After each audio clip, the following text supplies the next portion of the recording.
Ladies and gentlemen, it is the Gift of Gaming podcast, and this week's episode is all about the news from October, everything from Ark Raiders, Animal Crossing, and the PlayStation 6 and new Xbox timeline for their release. It's all here and more on the Gift of Gaming podcast.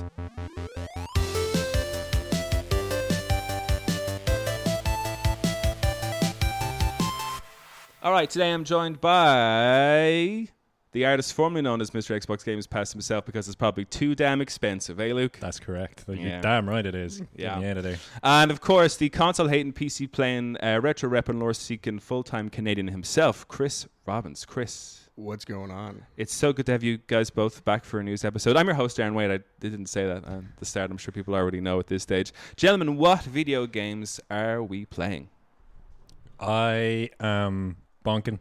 Mega bonk. Mega Bonk's so fucking good, man. Still taking up a lot of my mental bandwidth. Is this PC only, Mega Bonk? I actually don't know. don't know. It feels like a PC only game because I don't know. Like, the game shouldn't be as big as it is, but like, I don't know. It's one of those ones that just like it just hits I think maybe a bit like Vampire Survivors. It wouldn't be hard to port it to a console. Like, I can't imagine how that would be difficult. I mean, I still think that the guy is surprised by the success. He's probably, if he hasn't planned for a console release, he definitely is now. It's a one-person dev team. Jesus Christ, we love to hear that. Yeah. Wasn't Balatro one? Yeah. Balatro, like, Mega Bonk's fun, but Balatro is definitely a cleaner game, I would say. Yeah. The like game loop or the game logic of Mega Bonk is, it's janky, but like that's not to. Yeah, and it has some like lowbrow humor, which lots of lowbrow humor. Yeah, pretty much all lowbrow humor. But I'm a big fan of that, so like a target. I haven't even seen, because I know Chris, you said that the Expedition 33 Sandfall guys came out and said that that's their vote, and I haven't actually checked anything out to do with it. Yeah, they mentioned. I think that was kind of like half joking. Like, don't get me wrong. The fact that they brought it up means they are sinking ungodly amounts of hours, just like the rest of us. But yeah, I don't see it winning like a game of the year. That's crazy. That was definitely a joke. Yeah. About your Matt, like that having like a singular sense of humor. It definitely does feel like it's just one guy like populated this with all his own. Yeah. Every joke in it is like has a specific taste to it, basically, which is again, that's lovely. But and really impressive and really fun, and I've sunk tens of hours into it. Like, I've played it more than Expedition 33 at this point. Yeah, now. there you go. It's okay, because it's just like infinitely playable. Like it's got that. It's just 3D Vampire Survivors. Yeah. It's the gameplay loop just grabs your brain and just then 3 hours disappear. There is a problem though. I kind of came to the conclusion while playing that, and I think these games are kind of harmful. Just because of that, like how it grabs you, like I'm like, this has got to be fucking up my dopamine somehow. Yeah. Like, this is so a bit of a problem. I think so too. Just in terms of like like a short attention span type of thing required. It's not like a. So there's. It's just. Have you ever seen that South Park episode where like Stan's addicted to games? Yeah. And Satan kind of like explains it to him like a diabetic. He's like, sure, you eat all this sugar, and then finally something snaps in you, and now it's a problem, right? Yeah. Like, that's like dopamine addiction. It's the exact same concept, I think, and I think these is games. Is it the same episode where Randy's chasing the dragon?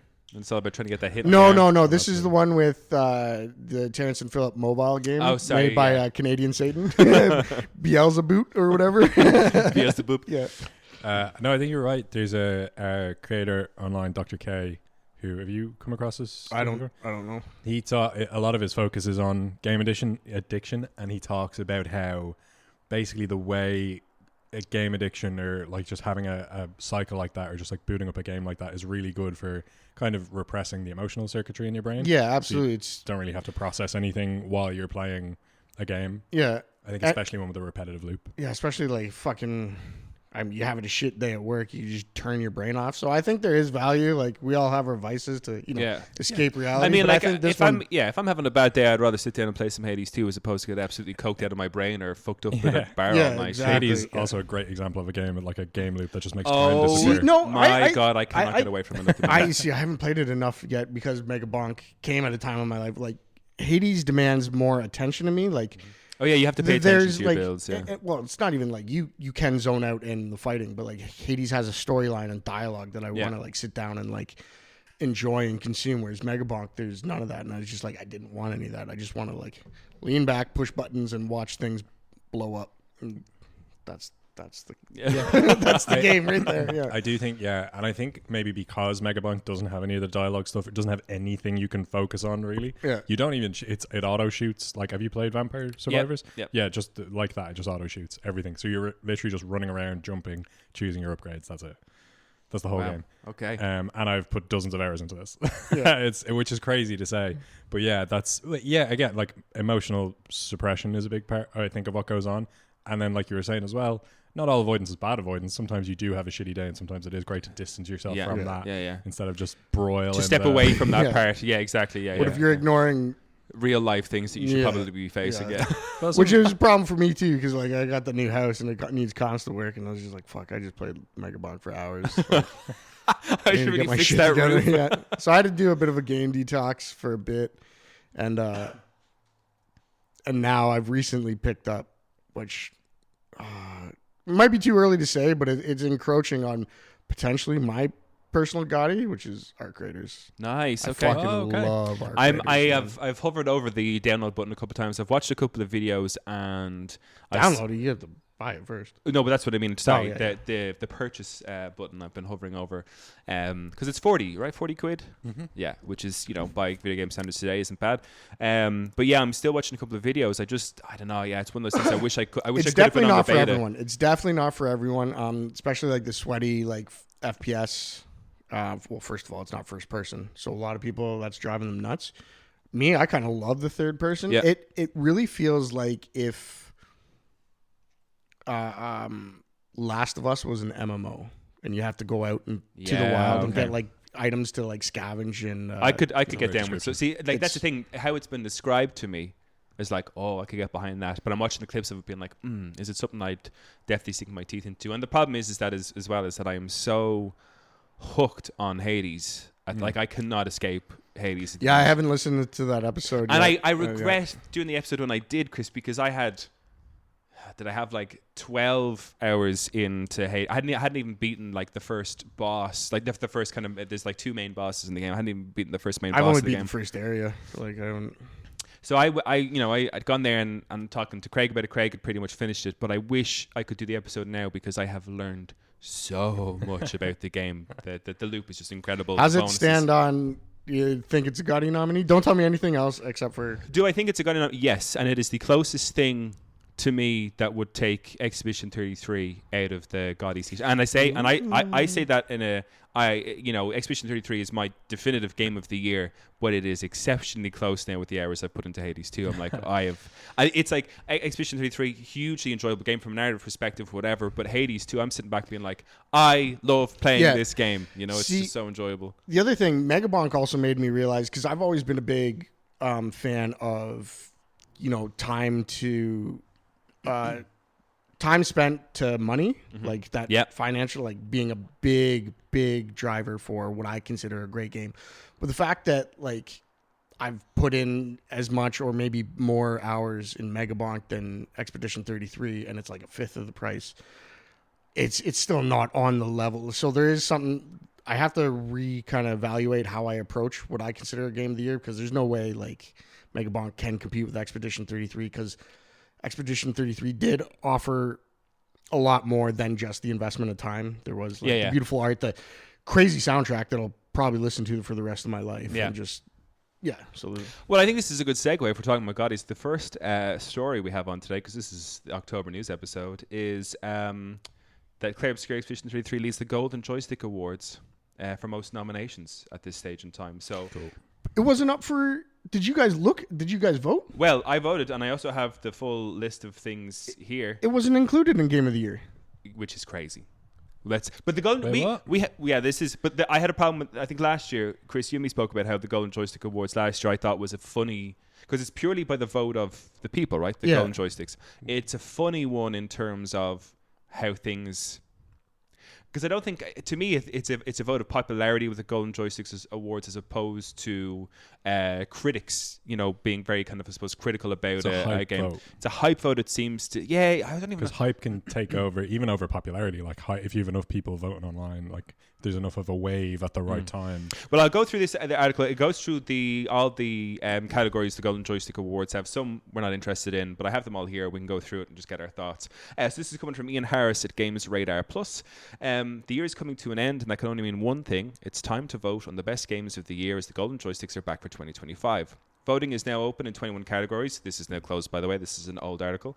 Ranging from Best Storytelling and Multiplayer to Best Game Trailer and Most Wanted. There's also a new award for Best Remake/Remaster. Leading the way on nominations so far is JRPG Love Letter Claire Obscura Expedition 33, which is up for 6 prizes, including Studio of the Year. Not far behind, though, are the likes of Death Stranding 2, On the Beach, Ghost of Yotai, and Kingdom Come Deliverance 2, which have 4 nominations each.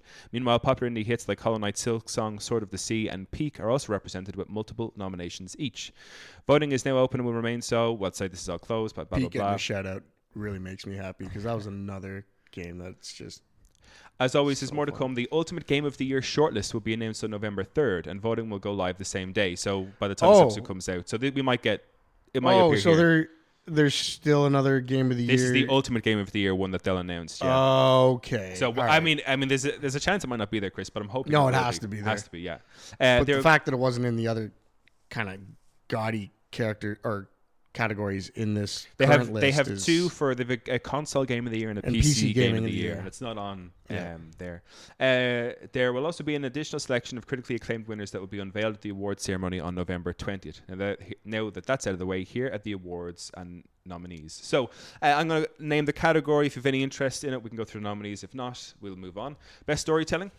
Yeah, We have Claire Obscura Expedition 33, Silent Hill F, Blueprints, Mafia the Old Country, Lost Records Bloom, and Rage, The 100 Line, Last Defense Academy.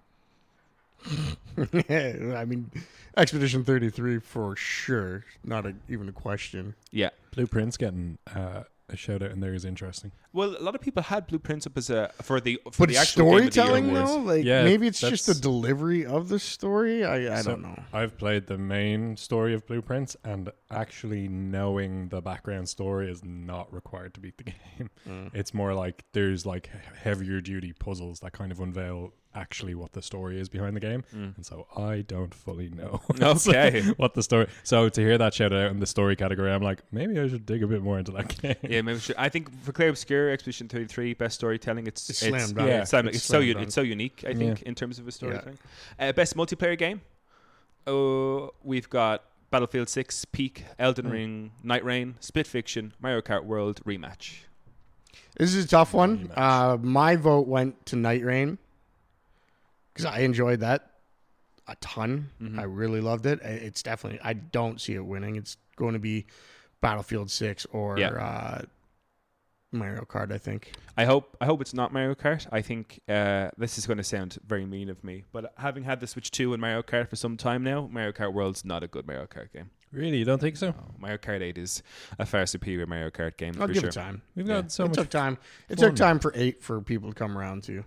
That's true. Didn't it? I hope. Well, I mean, no. I think 8 was kind of a hit from the start, but it became such a great I hit. thought in that- people were still just like, what was the Wii version? was Well, still the so best Mario and- Kart 7 before that was a DS game, I think, which was, for me, I didn't like it, and I think across the board it was wildly panned. So I think I Mario liked Kart 8 was a fresh coat of paint, I think, that people really liked. And, of course, the fact that it was being so well looked after for years afterwards. Like, it was only however many years ago we got that final drop of another, 16 tracks into the game and all that kind of stuff. So That did boost Mario Kart 8 a lot.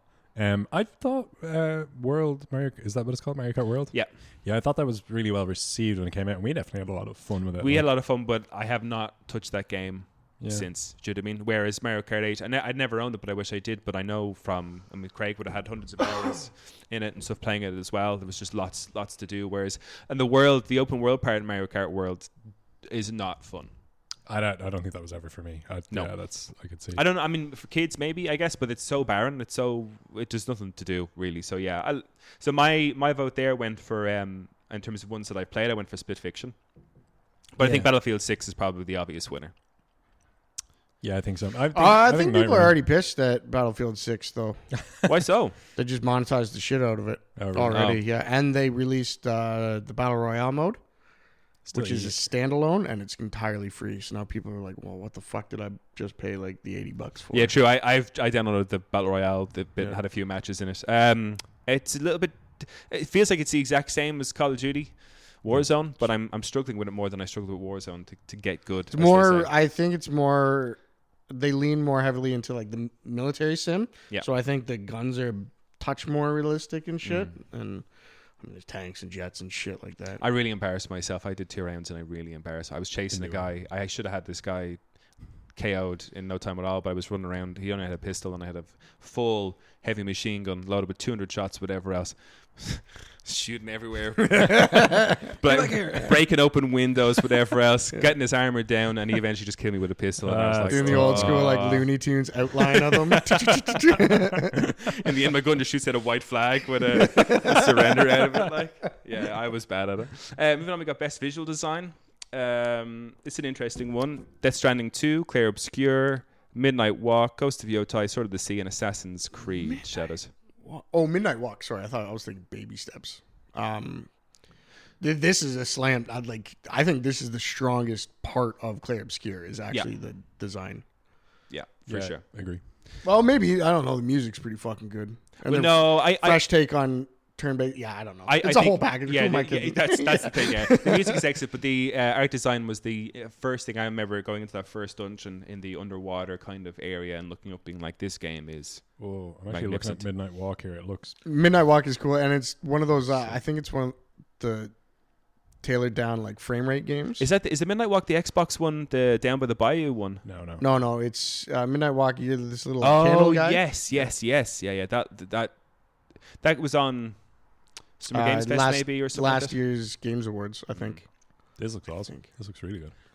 So we've got 2 indie game categories: best indie game and best indie game self-published.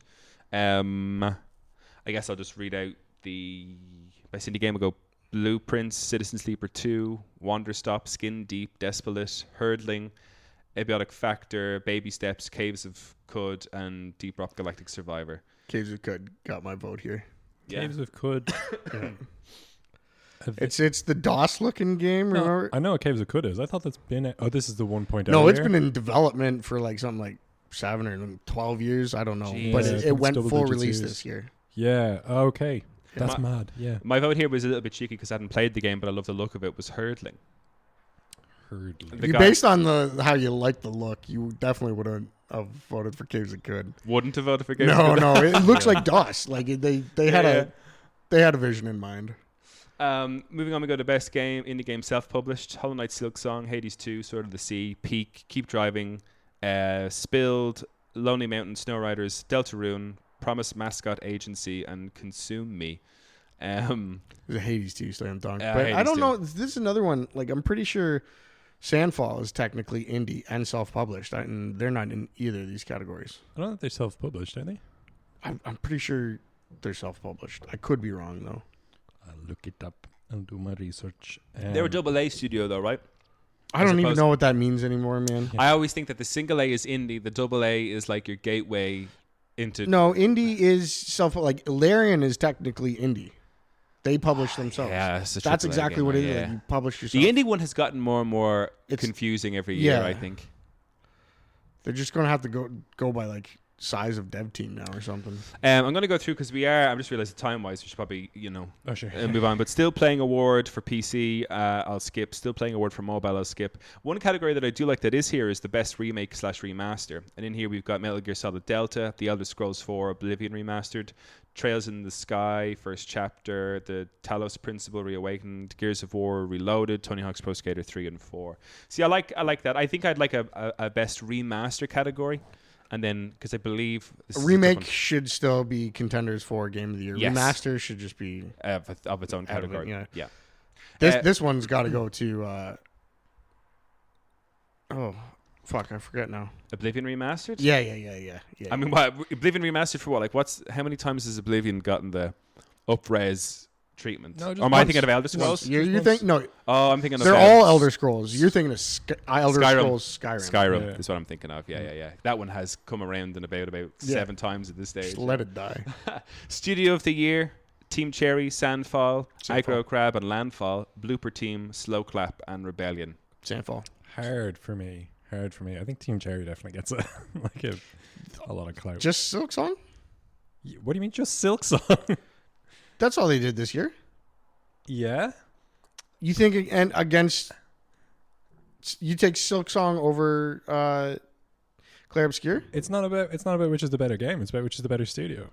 Oh, I don't know anything about how the studio operates. That's what's being judged. I guess Sandfall for me, I'd pick based on how much I love Expedition 33. But the thing about it is that's their one and only game. Do they have the cojones to get a second amazing game out? I don't want to take anything away from Sandfall because I think they did something incredible this year. And the thing they did for a lot of the moving parts in Clair Obscur took a lot of coordination. But like the animation and everything that wasn't done in house. That's like they did a lot of the mocap in house, but it was done in Korea, I think. Yeah. Whereas like really? everything in Silksong is Team the Cherry. 3 guys in Team Cherry. Yeah. Which is why it took 12 years to get to us or Like whatever. I thought they did everything. Sandfall is a studio of like 30 something people, and they outsourced a lot of it to. I know they outsourced the music, but it wasn't like big art. I think they just found them like an article. You can make the argument that they were a lot more a part of the music creation process than they were a part of the art style process. And like their art lead probably is an in-house person as well, but you're talking about consulting with a lot of other studios around the world to get it over the line, which again, that's not to take anything away from them. That's really hard to do well and to get a good product out at the end. Yeah, to do efficiently. Yeah, that's and a lot of indie studios have to do that. But like Team Cherry, they've made Silksong, man. There's 3 of them. There's 3 people. Yeah. And one guy made Megabunk. One guy made Megabunk. I gotta get my hands on this game. We've got other categories here: best game expansion. Yes, no. Will I move on? I don't even. What is it? DLC essentially. DLC. Okay. Yeah. Best audio design.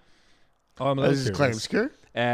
No, this is audio design. This is Ghost of Yotai, Battlefield 6, Donkey Kong Bonanza, Death Stranding 2 on the Beach, 2 Point Museum, and Chronos: The New Dawn. Yeah, my vote went to Donkey Kong Bonanza. It is kind of a game based around sound and like music and shit. So yeah, that's true. I don't know how the fuck 2 Point Museum is on here for best audio design. What's 2 Point Museum? It's like a. Do you remember Theme Hospital? Yeah. This is like a theme hospital, but in a museum. They have a theme hospital museum, the theme hospital university. There's got really sick sound design, I guess. I guess so. Like, yeah. I mean, I played the hospital one, and I was like, yeah, this audio design is fine. You know?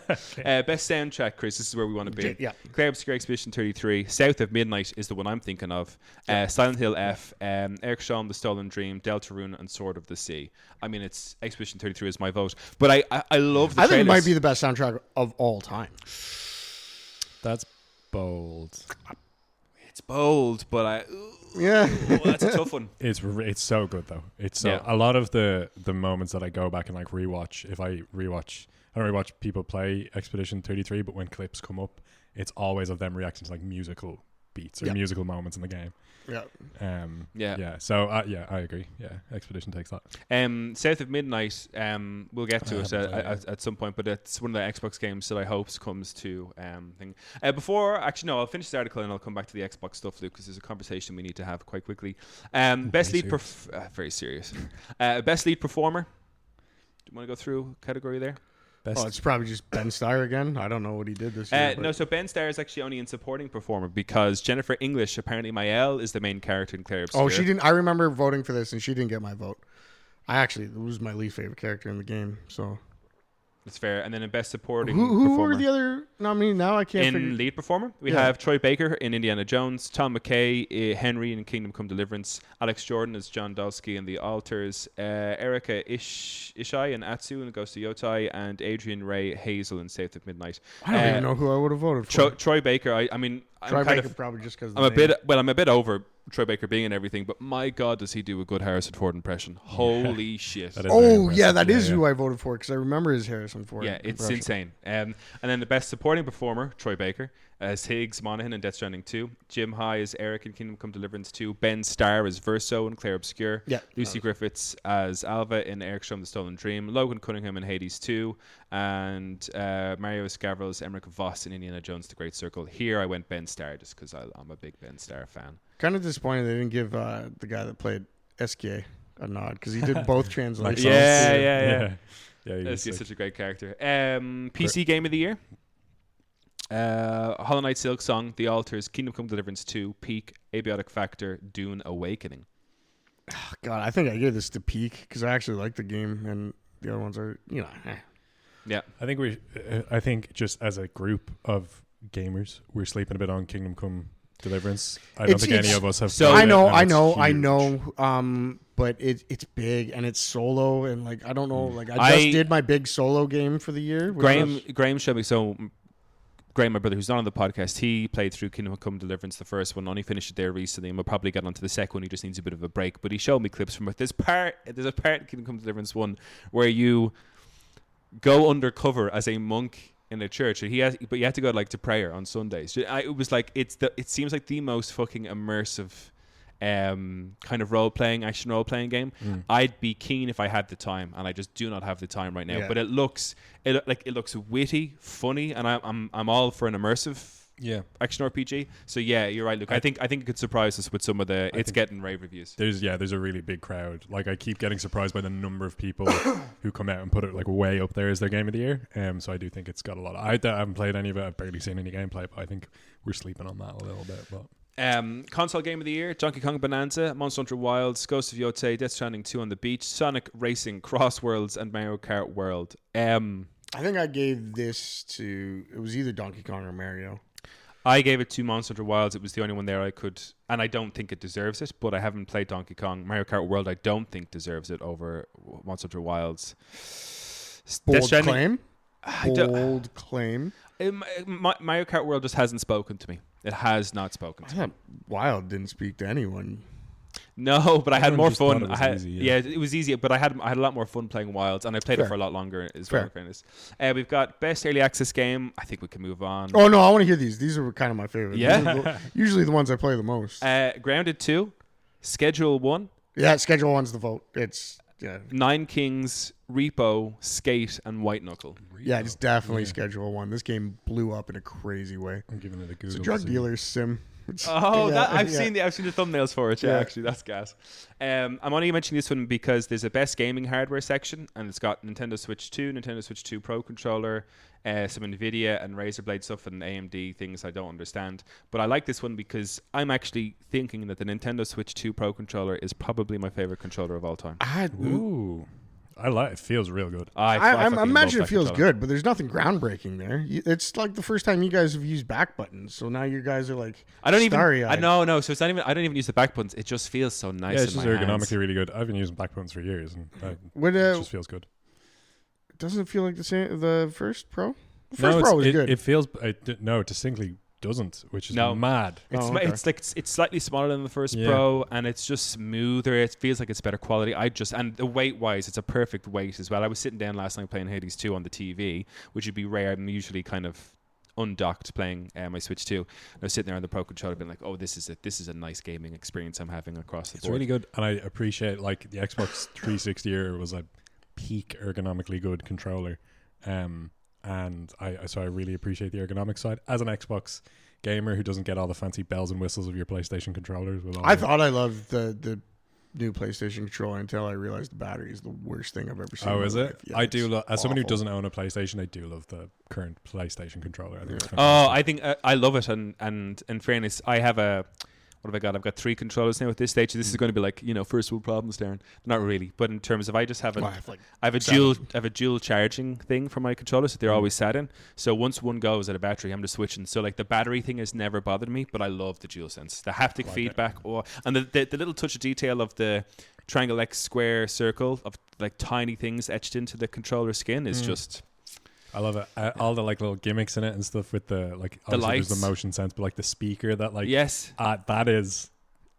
my shit. I like the That's lights 10 and out all of 10. that. The haptic triggers, and it has which is a problem because Sony's involvement in like Evo and stuff. It has a horrendous D-pad. Okay. Oh yeah. So you use a D-pad anymore? Yeah. It's you only use it for fighting games. Yeah. Yeah. Anyway. So we've got, there's 3 or 4 more here. I'm just going to go into best game adaptation. We've got Devil May Cry on Netflix, Arcane Season 2 on Netflix, The Last of Us Season 2 on HBO, a Minecraft movie, Secret Level, Prime Video, and Sonic the Hedgehog 3, Paramount Pictures. Cool. I just went to Secret Levels. I went to Secret Level too. Thought it was just a cool thing to do with video game adaptations. Yep. Yeah, that was sick. I only watched a couple of episodes so far, but they're all bangers. I could just watch that forever. I could just watch them I bringing hope out they keep seasons doing of it that. forever. Yeah. Yeah. Although The Last of Us was sick as well. Didn't I haven't seen Season 2 yet. I've only seen the first few episodes of it, and it was very good. But I have to give it a shot. The last 2 things we have are best game trailer and most wanted game. I'm just going to do some highlights for this. Most wanted game, which we all know will be Grand Theft Auto 6. I don't even think it got my vote. There was some other crazy stuff here. Kingdom Hearts 4 got my vote. Anyone Yeah, else? I remember that. was that one of the options? The options, yeah. What else got was my on vote here? Grand Theft Auto 6, Resident Evil Requiem, The Witcher 4, Black Myth Shang-Kui, Lego Batman, Legacy of the Dark Knight, 007 First Light, Exodus, Subnautica 2, Light No Fire. Andrew would be all over that. Light No Fire was my vote. There you go, yeah. The Expanse, Intergalactic, The Heretic Prophet, which is the Naughty Dog's new one, I think, or up-and-coming. Saros, The Blood of Dawnwalker, Crimson Desert, Kingdom Hearts 4, Marvel's Wolverine, Hell Let Loose Vietnam, OD Knock, which I think is Kojima's scary game, Onimusha, Way of the Sword, and Resonance, A Plague Tale Legacy.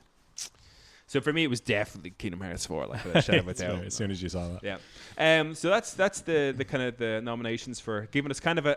I'd like if it was a bit more, a bit closer to the game. Well, I do and I don't, to give us an idea of what we can expect for the Game Awards. But I like that this one is quite different. In fairness, I don't think this is anything similar to what we're going to get the actual Game Awards. Eating good this year, though, man. Oh, stop, Luke. The reason I said we need to have a chat about this was, we're going to go through some articles today, right? But none of them are Xbox. But Xbox had 6 headlines in October, and we're going to save this for a separate episode to discuss the state of Xboxes. But this is just the headlines of what we got from Xbox in October. Xbox Games Pass price increase. Yeah. The Asus Xbox Ally is $1,000. Yeah. Xbox says blame that on Asus. The Xbox Dev Kit's price has increased. The next gen Xbox is going to be a premium, very expensive console. Microsoft pushes Xbox division to hit higher profit margins. And Halo Combat Evolved remake releases for PS5, signaling the end of exclusives for Xbox. We're gonna eat well on that episode. There's a lot to go into. They're making. Did you see they're rebuilding Halo? They're not remastering, remaking it. Yeah. Combat Evolved for PS5, but it's only the single player campaign. There's no multiplayer. Yeah. So I thought I saw something about 4-player. Oh, 4-player co-op. Yeah. Okay. So at least for the Combat Evolved, I think they're talking about doing it for all the Halos, but Combat Evolved is coming to everything. I can't remember if they give a release date, but it is just the single player campaign, just like remade, I guess, but it just looks remastered, to be honest. No, they're revamping the maps to make better, like make it more enjoyable for 4 players. Okay. Yeah. Okay. That's an interesting concept. I hadn't heard that before, because I just heard this last night. I haven't fact checked it. This news, like generally about the Combat Evolved remake, hitting is like I'm going to play it because I'm huge Halo 1 fan, like massive Halo 1 fan. Yeah. Apart from being like the biggest Halo fan that I know, I think I'm one of the biggest Halo 1 fans in the world. I think it's such a good game. It'll be such a weird thing for me because in Helldivers 2 there was and Helldivers 2 is, well, just up until most recently it was just PlayStation and PC, and then when they did the Xbox release, we also got a Halo skin package to like the ODST stuff. And it was weird. Now I didn't get that skin package. I didn't think the stuff was great in it that you got, but I was like, oh my god, Halo on my PlayStation, this is quite weird. But when I see Halo Combat Evolved as a game that I can, like, it'll be on a thumbnail on my PS5, I'll be like, oh, the times they have changed. It's gonna be weird. Yeah. I saw that Halo Combat Evolved coming out was just like a big, again, like a huge Combat Evolved fan. It just hit like a massive nothing burger. I was like, okay, I'm gonna play the game that I've played a million times one more time, and it's just gonna look a bit better. Fine, that's fine. I hope they don't fuck it up. It's really not exciting for me, which is like a lot of this Xbox news is like, okay.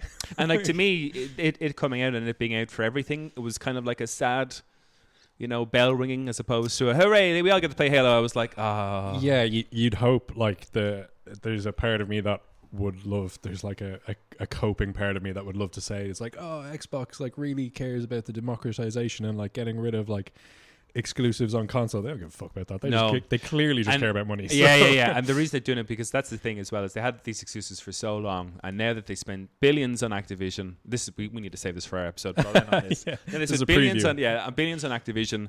Now they need to make that money back because Microsoft is demanding that Xbox division makes more money. Activision just get bought again? Did it? Didn't that like Jared Kushner or something? No, EA. Yeah. We're not happy about that one either. But Sarah Bonnet came out and said that she believes exclusives are antiques. And I'm like, that we need to move on from them. I'm like, you would say that because you need to make fucking billions back after your stupid Activision deal. Yeah, of course, that's what. Of course, your strategy is to say, oh, well, that old thing that we were all doing, that's not really working. It's like... It's not working because you're doing it now. It's like playing a game of poker, being like, oh, you guys are so focused on getting like pairs and like 3 of a kind and like straight flushes. Why don't we just forget about all that? It's like, no, dude, you're losing the game. Yeah, big time. God, sad to say. Yeah, watch this space. Myself and Luke will do a full breakdown of what has been like 2 or 3 months of just bad Xbox. I don't mean to be devil's advocate, but shut up, Chris. the Games Pass price increase, I still think it's worth it. So here's the interesting thing I was reading. I think it is worth it for people like us who play a lot of video games. Interestingly enough, only 60% plus of video game players in the US buy 2 games or less a year. Or play 2 games or less a year. That's which was a larger number than I anticipated. So I think for people like us who play a couple of games in a year, it's our big hobby, whatever, yes, it kind of makes sense. But I think it has now been priced out of that 60% of people, essentially. It's been priced out for me 100%. But I don't think it's going to be a breaking point for Microsoft at all. I don't think they've made a bad move financially at all. I think they're still like doing what they were always going to do at Game Pass, which is just like slowly bring up the price and like everyone will just put up with it. I just personally can't afford it anymore. Like it's not in my budget anymore, so I've just been pushed out of the market. Back on to the games that I own licenses for. We have an article here about the release dates for Xbox and PS6. This is coming from Demi Williams in Tech Radar. I won't go through the whole article because we are, need to move on with this episode. We're running out of time. Make a long story short, Xbox and PS6 are both considered to be coming out in 2027 from reliable leaks based off new tech. So where is it here? Just read the article, guys. That's all I'll say. It's just a techie article, but we can expect them in 2027. PS6, okay. Xbox 2027. So that's from Tech Radar. Check it out. Okay. We'll go into this one, though. Do you think that'll make this the worst console generation in history? Just because, like, very little came out. Yeah, it was all pretty much remasters and shit. Like, we had some bangers, but they didn't require the PS5. So the one thing I will say is, having played the PS5 as a console, in terms of just how it runs things in general, be it that we're getting brand new PS5 games, is a far superior console to the PS4. So I still have my PS4 Pro, and the reason I kept it is because it's the Kingdom Hearts Cool Limited Edition one. But I threw it on there and was like, oh, I'll set this up out here, when I'm in the other room and I'm not working, I might play some PS4 games, whatever. It's so slow. Compared to the PS5, which is just like instantaneous in most cases. On that point, have you played any demakes of anything? Like, would you play, basically, where like indie devs will take a game concept and they'll like port it to the N64 or whatever? Have you, like, there's a Portal demake, there's a lot of them on, like, the Pico 8 is a very popular system for it. My point being, with a demake, what you're doing is you're getting the core gameplay loop of a game and you're throwing all the bells and whistles out the window, and you're just like keeping the core art style, and it's way low poly, like the Portal adaptation. Oh, this is like the guy that ported Bloodborne to PS1. Yeah, have you seen that? Stuff like that. Yeah, fucking. So woof, it was brutal. Happy he did it though. Yeah, it raises the question for me of like, it literally what you were asking, like, did this generation require the fucking price point and all the hardware that comes with it? Like, if you could go back and play, say, like, pick a game from this generation, like Baldur's Gate 3, and all of the graphics were massively stripped back. It still had all the dialogue and voice acting, but like the graphics were massively stripped back. There was a few less gameplay features. Like, would you still play it and enjoy it? Like, no. Well, Baldur's Gate 3, yeah. I think you would. You could have had that game looking like Caves of Cud, and it was still would have been a banger. Which is the appeal of Caves of Cud. Like, Yeah. it looks like DOS, but it is basically. And I think that's just where we differ as gamers. I think for me, I'm all about the kind of the Yeah. modern day experience. Yeah, For sure. Yeah. So you definitely got your values worth out of this console generation. Like, No, because the things I played, and like, don't get me wrong, like the gameplay loop for God of War, in terms of how that played, let's say, for example, not a PS5 game, but plays incredibly well on the PS5 edition of it. If you demade that game, I wouldn't enjoy it at all. Because for me, the narrative plays out so well because everything looks so good. Even like Sure, the okay, argument yeah. of demaking, like, it's still not great. Like, what other generations were worse than this one? I would say the PlayStation 3 generation. From a cost perspective, that was insane. And video games, when I think of the video games that came out from the PS2 and the video games that came out for the PS4, I think the PS3 has a really weak library. Nah, man. because that was Xbox 360 era as well. Yeah, that was Dark Souls. That was Bloodborne. That was a fucking banger year. That's banger era. Yeah. But it was a long era as well, so you had time to get out all those. I don't know. My main point was just being like, I think I could have done without this. Like, I got a Series X, and it's great console, great for just running. If I play Blu-rays and I like. Yeah, play apps it's a and stuff media like that. console. It's a great media console. Really strong for that. But in terms of all the games and the gaming experiences I've had this year, I think maybe if I had had a Steam Deck from the start of this generation, that'd have been fine. Yeah. I mean, listen, I'm sitting on the outside, like, asking these questions because I've just been. Well, I did get a Switch too, but I don't even consider Switches in the generation. They're doing their own thing. If I were to put it in terms from a PlayStation perspective, which is where I can only speak from that and possibly Nintendo, but I would go PlayStation 2, PlayStation 4, PlayStation 5, PlayStation 1, PlayStation 3 in that order as to which generation I found to be. PlayStation 1. Wow, okay. PlayStation 1 was great. PlayStation 1 was great. I didn't put that. I put that above PlayStation 3 though. That was my. That's crazy. I don't know. I don't know. PlayStation 5 is the only one I never owned, so I can't really. Fast. It's so fast. Everything loads so fast. Everything's fast now, man. Everything's fast. Wait, Chris, he's getting PC built. He's gonna want. He likes fast. Consoles. And it's funny because just wait until the modular PlayStation. They're just giving you a PC without calling it a PC. I was on an episode and it was, I think it might have been a news one or something like that with you, Luke, and I was talking about like, and wouldn't it be great about if I could like take out these parts and put them into my PlayStation 6, and then you pass were like, Darren, that's just a PC. You're describing a PC. Oh, okay, yeah, fuck yeah. Okay. You're so close. You're so close. Any day now, he's gonna cave. Just affordable. Okay, Chris, this is kind of for you. Just Arc Raiders and all that kind of stuff. Arc Raiders is already one of the biggest extraction shooters ever on Steam. Concurrence peaked at over 260,000 on Valve's platform. This is coming from Vicky Blake at IGN. No, oh god, we should read the fucking what is it, the Jared Petty one. The pettiest article I've ever read. No, really? Yeah. He doesn't like Arc Raiders? Oh my god. And it reads like AI. Oh my god, I almost want you to pivot in that one. I haven't heard this one though, so this is just, I think, positive as far as I remember. Okay. Arc Raiders has only been out a day, but has already surpassed the Steam concurrent peak player count of 264,673, making it one of the biggest extraction shooters ever on Valve's platform.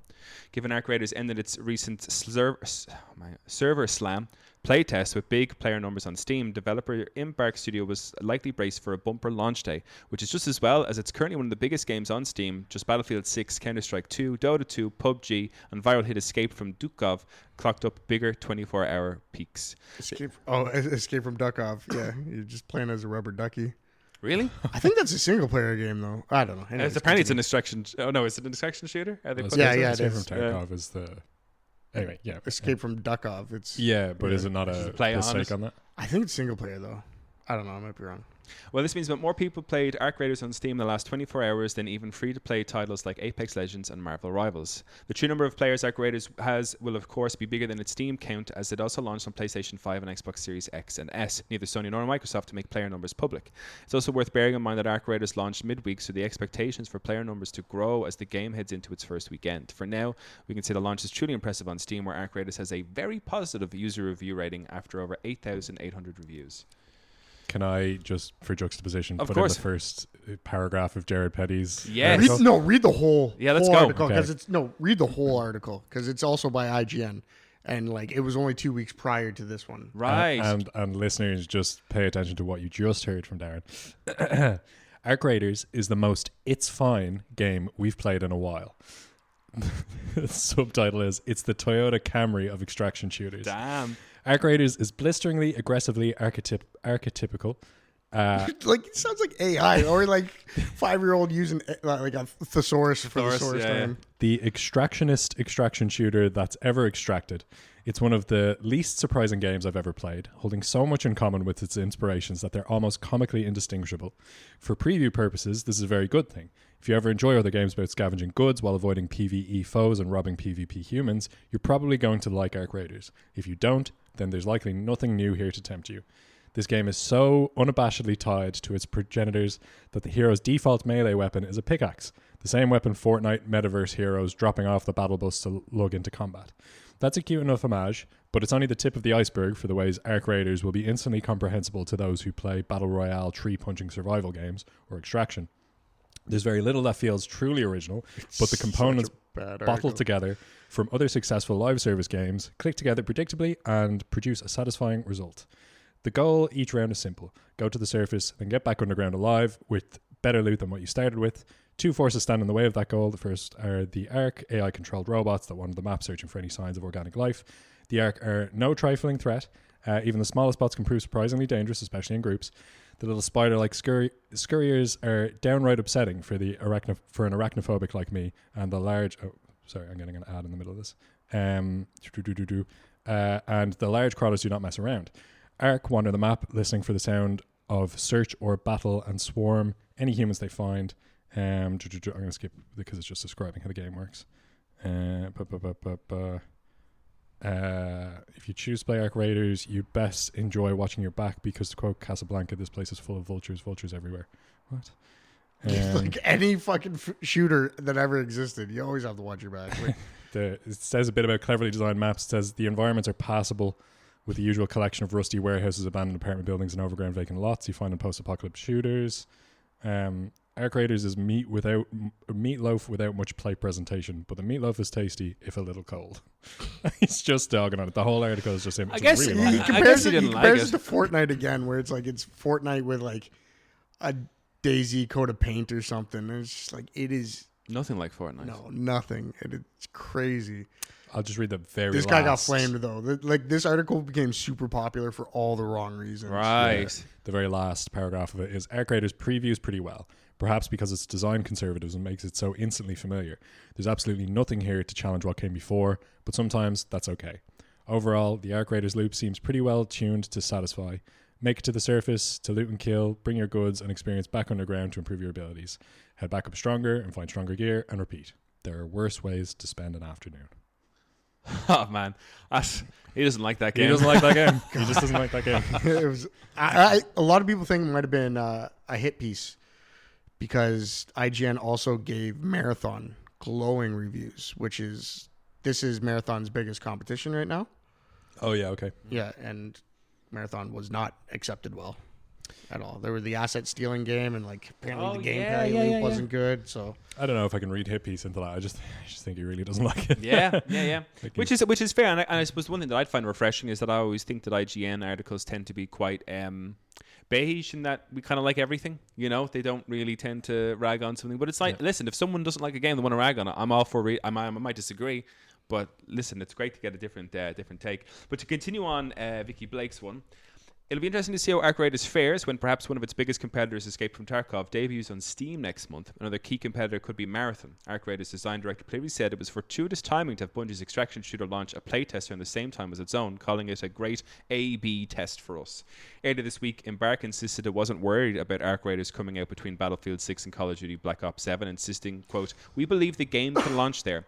I know the insanity," CEO Patrick Sutherland told the Game Business. "People may look at the Arc Raiders release date and say, what the hell are they doing? We have spent a lot of time looking at this from multiple angles, and for right or for wrong, we believe that the game can launch there. This is the start of a long journey. It needs to start somewhere." I like that. I like the balls, the cojones to say the two biggest fucking first-person shooters. I mean, the comparison to BF6 and COD 7 or whatever the fuck they're at now, like, it's kind of bad. Like they're shooters, but they're not even both first-person shooters. But I don't know if it's about completely different experience. a completely different experience. But I think in terms of people who, let's say, play Arc Raiders are probably going to be fans of the likes of a Call of Duty or Battlefield 6, and I think he probably means it in a sense of I don't where think so. you're putting I your don't money. think so. I think there's enough PvE content in Arc Raiders to make it like enjoyable for a different demographic. Fair. Do you think? I mean, I'm like I said, I'm hovering over the purchase button for this. Do you I think Arc fucking Raiders is going to be love big? it. And I'm only playing like solo, so yeah, it would be fucking awesome to just turn into normies for a bit and just like get sweaty about one game. But I'm enjoying it. I have a feeling I'm going to play it for ages. The only thing that could ruin it at this point is, cheaters and shit like that. It has. But it has a price point, so it's not going to have like the free to play attacks from cheaters, because there's actual monetary investment here. Yeah. Won't stop it completely, but yeah, hopefully it slows it down. Nice. Well, I'm looking forward to it. I think I'll buy it. I think I will buy it. And I'll get onto it. And Yumi and Andrew can get some sweaty games. Is it cross-platform? It is cross-platform. Cool. Yeah, Embark is. I mean, I think they started because they also made the finals, and they actually announced Arc Raiders before the finals, and they just squeaked the finals out. And I think it was before new studio testing the waters with all this other stuff. New-ish studio. They're former DICE devs. Oh, nice. Okay, yeah. Coming from some good stuff, I should say. Right. Well, before we move on, I just want to let you know about our Patreon over at patreon.com/the gift of gaming. For less than a coffee a month, you can hop onto our Patreon, where we currently have over 100 post shows for you to enjoy, from video gaming battle royales to thoughts and opinion pieces on the here and now of gaming, and even extra news episodes every month. There's so much for you to enjoy, all while helping keep the lights and mics on here at the Gift of Gaming podcast. On today's post show, we're looking at even more news from October, including a Crash Bandicoot animated TV show and what the Enter the Matrix game could have been. Check out patreon.com/the gift of gaming for a growing library of video game content. And do you prefer to listen to your podcast via YouTube video? Then boy, you're in luck. All of our podcast episodes are now on YouTube over at youtube.com/at the gift of gaming. Leave a like, subscribe, and if you're feeling bold, leave a like and subscribe if you're feeling bold, and tell us what you think by dropping us a comment. There you go. There's the thing I wrote down. Nice. To read. Like, comment, and subscribe. There you go. On our new YouTube stuff. Click that bell. Smash that like button. We here at the Gift of Gaming podcast realize God, we're them. I hate that only them. 80% of our listeners are subscribed. 80% of our listeners are not subscribed. Do that. Smash that subscribe button. Give us a like, whatever the rest of the video goes. Yeah. All right. Or don't. We're not your parents. Yeah. Do whatever the fuck you want. Nintendo has been denied a patent in Japan for a Pokemon-like capturing mechanic. This is coming from Chris Scullion of VGC. Nintendo has been denied a patent in Japan for a capturing mechanic similar to that seen in the Pokemon games. The application was made in March 2024 and partly describes the act of catching a character in-game in a method that appears to be similar to that in the Pokemon Let's Go Pikachu and Eevee games.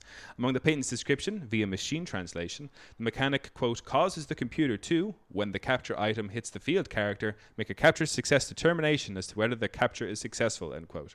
If the computer decides the capture was successful, it will then set the field character hit by the capture item to be owned by the player. The application also describes numerous other situations, including using a similar mechanic to hit characters with items which can restrict the movement of the field character on the field. However, as spotted by GamesFray, the application has now been rejected by the Japan Patent Office after it looked at prior art examples of the invention being used before the application was made, which had been submitted by a third party. The notice of refusal, published by the JPO, says the inventions claimed in this application were invented in Japan or elsewhere before the filing of the application. It then cites examples of games like Ark, Craftopia, Monster Hunter 4 and Pokemon Go, which have mechanics which could fall under the descriptions in the application, suggesting these ideas already existed. According to GamesFray, it's plausible that Pocket Pair could have been the third party that provided the prior art to the JPO. It could have been anyone. Everyone hates Nintendo for this, though. Like, it could have just been any random, just like, hey, this has been done. You can't fucking patent it now. Well, the JPO's refusal isn't binding on the ongoing legal battle between Nintendo and Palworld studio Pocket Pair, especially because Nintendo can still appeal or amend the application. It's noted that judges tend to respect the decisions made by the patent examiners who have more training in this field. As such, Pocket Pair could point to this application refusal in an attempt to influence the judge's decision. Nintendo and Pokemon Company filed a lawsuit against Pocket Pair in Japan last year, alleging that Palworld infringes on 3 patents that are related to monster catching gameplay, including summoning pals by throwing pal spheres and using pals as vehicles like gliders. It's, man. The Pal Sphere, like, I'm not, don't get me wrong. I'm not Team Nintendo. I'm not Team Nintendo, and I think what they're doing really kind of like hinders, development in the game industry. But they might be onto something with the Pal Sphere. The Pal Sphere was blatant, man. It was blatant. But then again, like the second person to ever add double jump to a platformer, like, should they have got sued by the people that came up with it first? Well, absolutely not. It just slows things down. The last paragraph of the article says, last month, Nintendo successfully acquired a US patent on a gameplay mechanic which covers the action of summoning another character and making them battle on a player's behalf. See, this is the one I heard, like, they lost that lawsuit, didn't they? No, they were successful in that. And no, so that was them. That was just them trying to acquire a patent. There was no lawsuit based on that one. They're probably going to use that in the Palworld. No, I think they actually lost a lawsuit now against Palworld. Like, I think they actually lost this lawsuit. So the lawsuit's ongoing. They haven't. It hasn't been determined. So they lost the patent for getting essentially the capture things for the Pokeball. They lost that patent, but they did acquire a US patent or patent. How do you say it, Luke? I say patent, but tomato. Patent. Yeah. Okay. Well, hey, a little bit mix. Who knows? But they did acquire a US one to say that they can summon things to fight alongside the character. That seems like the more egregious one, no? Because that's like everything. There's so many games you do that in. Right. Like, I mean, would that include? Isn't there in like Elder Scrolls or Bloodborne where you summon other characters? Any Final Fantasy game data. or Kingdom Hearts or whatever. Summons from Final Fantasy. Fuck yeah. Full stop. Like that's pretty. Dark Souls is cooked off that. Final Fantasy games. There's so many that probably predate. I guess it comes down to we'd have to probably see the wording essentially for what's said in this US patent to see if they could, for the games like Final Fantasy or whatever else, if it really applies to them, or if they can just use the legal wording to say we don't do exactly the thing they're talking about here. So that's fuck crazy. Right, awesome. But that is mental that they have A, that patent in the US, but also B, that they went for that patent in Japan. And I'm so glad Japan were like, nah. It's crazy that they're still even like, because they just hate Palworld because of Palworld's success, and like. Then they had the nerve to drop that fucking new Pokemon game, which is like probably the worst one ever created. It's been received quite well. No. I thought it was received pretty badly. I think it's doing okay. It's the fourth biggest Pokemon game launch ever. They're always big. It's Pokemon, but this one is like the 3D assets are like the buildings are really just like blocks with like JPEGs. So this is the thing. Over. I think it still has all those things that we would complain about. What the biggest IP in the world is not doing enough to upgrade their video games. However, I think this is what people have said is it's the most Pokemon accurate game to the TV show in terms of like how battles take place. Like you move within the battle, you and your Pokemon, all that kind of stuff. So it's changed, I think, its mechanics enough that people are like, hey, this is fresh and new. But to me, I think it's an absolute joke. This is what everything I've heard about this made me think that it was just an atrocious game that nobody liked. Based on Metacritic, based on 94 critic reviews, it's 78%. That's pretty decent. Critic reviews, all right. User reviews? User reviews are like 4.7 out of 10. Wow. Okay, so users aren't happy, yeah. But that's the one that matters. Like the users are the ones that like. But we played the fucking games. But is that not like just users going onto Metacritic? Is that not really prone to like review bombing and stuff? Well, like yeah, that's the by the very people who would like. If the game is bad enough to review bomb, it usually is kind of like founded. Not entirely, but so I wouldn't see. This is the thing because The Last of Us was review bombed because a woman had muscles. Do you really trust critics still? You just look at the fucking Arc Raiders back-to-back articles from the exact same company. So, yeah, I know, but the one was more about its popularity in terms of like Vicky wasn't discussing whether or not she liked Arc Raiders, whereas Jared Petty was a direct review on his experience with the game. She was just talking about its popularity, what it looks like. No. Critics, I don't trust them, man. I only trust like YouTubers that like play Yeah, the game. And that I like. There's certain people that I watch who are into the games that I'm into, and Yeah. it's their opinion that I would take on board for most things, generally speaking, in terms of, well, they like the same things I like, so we'll see. There was one more story I was going to put out here, but there's no point in me going through it. But did you guys see the Animal Crossing update? no, New Update? Horizons. Holy shit, boys. New Horizons is back to life. On the 15th of January, we are getting a Nintendo Switch 2 edition, which was, up-res graphics, everything's going to look real crisp yeah, and for clean. how much? And probably like a tenner extra, maybe. I don't know what their upgrade costs. That's But like there's also a free update that they're opening up a hotel on the island, and you just have to help decorate the rooms. class. It's a free update. But I thought, this is the funny thing, because I was hoping for news of the next Animal Crossing, like when can we expect it? Because it's I 5 thought years. you were about to say I'm hoping for COVID again. Well, so the no. world shuts down. So the thing this about it game was, can make sense. I haven't touched it. I haven't touched it in years. It's like probably 2023 was the last time I played Animal Crossing, maybe, if at all. But I turned it on. I watched it up there. I was like, oh, fuck, I'm going to turn on Animal Crossing.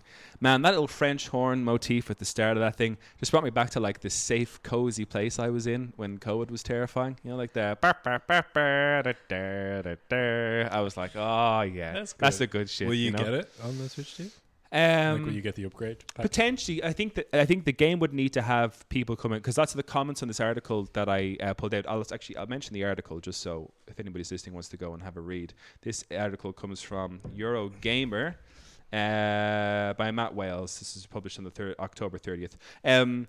If it seemed busy, because everyone's comments on this article were like, oh man, I got to go back to my island. It's probably covered in weeds and cockroaches. Because if you leave it for a certain amount of time, weeds grow and cockroaches appear in your house. That's funny. But all of the comments were people being like, I I got a touched new this garden you can take care of. if you want real life chores. for free. Yeah, Dude, Chris likes to do it for free. I'll give you a couple turnips. Just weed my garden. But that's the thing, you'd need people, because the game is I shouldn't talk. it's I honest one. love Power Wash Simulator in that. There you go, like, that's the thing. I love Power Wash Simulator too. But that's it. Like, I'd need people there to actually make the turnip exchange viable again, because the game is very slow unless you have money, and the turnip exchange only exists if there's lots of people giving their island codes. Because I think the last time I went on to that, there might have been 4 or 5 islands available for me to hop onto. Whereas, like back in 2021, man, the turnip exchange was hot shit. You Like, could go hang out with Elijah Wood. Oh yeah, the whole thing. that's the whole thing. Yeah. Oh man, Oh yeah. he was Oh big. yeah. That's the story. Elijah Wood. Gary Witta, who often makes appearances on Kind of Funny Games I listen to, he started his own talk show on Yeah. And Animal he did Crossing. that claymation or something. No, and he had in the basement of the house in Animal Crossing, he had a studio set up like with like Animal Crossing assets, and he had like Elijah Wood. I think it wasn't Ariana Grande, but someone else was on. Some of their big, but he sat there and he interviewed them, and they were all just. And he had I think his daughter, it was his wife maybe, or a friend of his came on as a character in the basement just to look like they were like managing the cameras and shit like that. But it was like live streamed on his Twitch where he had these interviews with some celebs who were big into Animal Crossing. That's pretty good. I like that. Just good shit, Yeah, but I just. Sorry, I'm just looking down through them here. He had Danny Trejo on Elijah Wood. I think he had the Gorillas. No way. Shroud. What was the show called again? Animal Talking. Animal Talking. Yeah. Yeah. Good Is that stuff, man. Shroud on? Yeah, he's Shroud on. I wonder if Shroud has ever played Animal Crossing before in his life. Maybe he has. He has a whole character that was able to go over to Gary Witta's island, That's it for the news, gentlemen. You guys, I'm assuming, will join me for the post show. We're going to talk about Enter the Matrix, Crash Bandicoot, Cool. and Sakurai. Oh, cool. You know Sakurai's getting his own manga? Well, check out the patreon.com/the gift of game and to find out all about this manga on the post show. I can't Oh wait. no, Sakurai wasn't Pokemon. I was gonna say the Lost Pokemon Files. No, we like Sakurai. yeah. All right, Luke, thank you so much for sticking on for the episode. Chris, thank you so much for being here. And to our listeners, as always and forever, keep enjoying the gift that is gaming. Peace out.